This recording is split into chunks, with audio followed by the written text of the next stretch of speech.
ఏమని శపించాడు? ఈ అష్టవసువులందరూ భూలోకంలో మానవ రూపంలో మానవ స్త్రీకి జన్మింతురుగాక.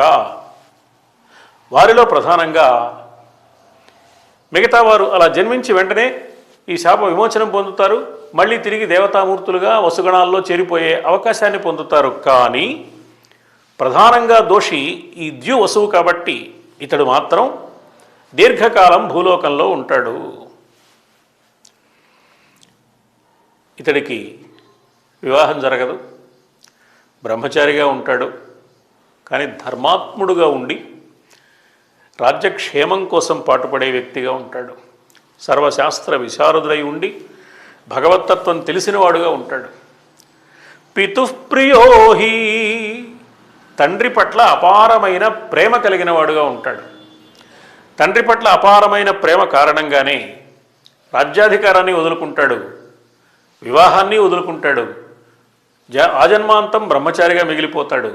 ఇవన్నీ వశిష్ఠ మహర్షి ఇచ్చిన శాపంలో భాగాలు.